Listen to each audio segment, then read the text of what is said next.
Okay, so in this unit, we're going to talk about how neurons talk to each other.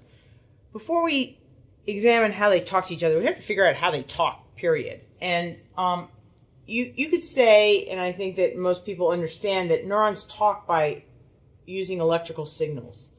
So you could say they talk electrical ease. But there's a really key difference between the electrical language of a neuron or of any living cell and the electrical language of one of your devices, one of your electrical devices at home or here. So in an appliance, in something that you plug into the wall, what we're using is just electrons. In the living organism, we don't use electrons. Instead, we use molecules that have a charge. And those molecules are called ions. So ions are simply molecules where the number of protons is not equal to the number of electrons. Another way to think about this is these molecules have either lost an electron or two. Oops, lost that electron. And now they're positively charged, or they've gained one. One has come on to this molecule, and then they're negatively charged. So ions are either positively charged or negatively charged, just because they've either gained or lost electrons.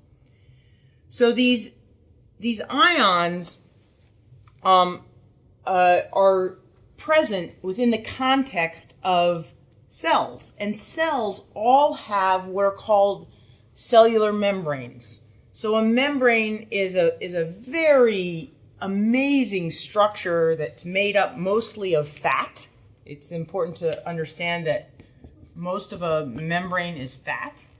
And this is like a layer of oil surrounded by a couple layers of water. And so here's inside the cell, here's outside the cell. I've only detailed a small part of this, but this would continue all the way around the cell.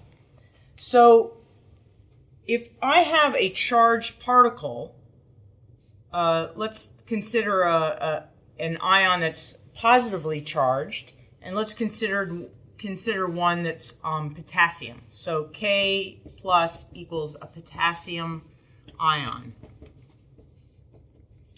Well, this potassium ion is very happy in water, but it can't get through oil. It's not going to pass through there. So it's going to bounce off this membrane.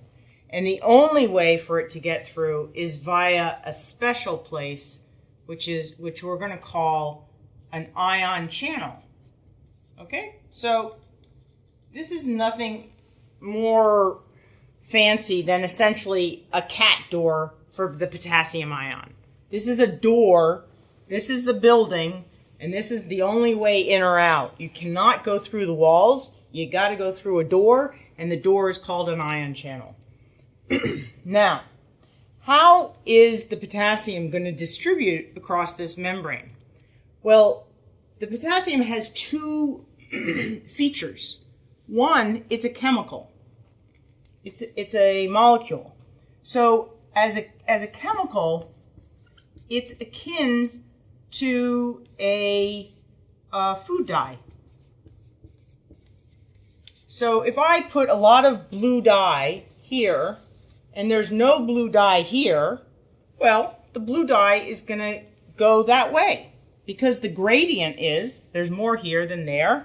Or in the end, if there's an open door, the amount of blue dye everywhere is going to be even. So the chemical force for this potassium ion is to leave the cell. But on the other hand, the cell is actually negatively charged. And outside, this is zero. It's like being ground. It's grounded. It's got a lightning rod there. So this is negatively charged, and this is zero. Well, the potassium ion is positive, and so there's an electrical force that goes inside the cell. So what happens? Well, you cannot reason your way through this, but very smart physical chemists and physicists worked out how this went, at what potential the chemical force and the electrical force will be even. And that is where the membrane is going to sit, where the chemical force and the electrical force are even for every ion that we have to worry about. And we have to worry about 3 ions: the potassium ion, the sodium ion, which is also positively charged, and chloride ion. And once we take into consideration each of these ions, what we see is that this cell is going to sit at rest at about -70 to -60 millivolts. Millivolts being 1/1000th of a volt. Now, all the time we have batteries that give us 9 volts or a few volts. Anyway, this is 1/1000th of a volt. That doesn't sound like a lot of potential voltage, but you're talking about keeping it across a very small distance. And so this is essentially like keeping a lightning bolt an inch away from yourself. This is a very an amazing structure. It's a very powerful structure. So the bottom line is that at rest, what we have is a distribution of these different ions based on both their electrical and their chemical,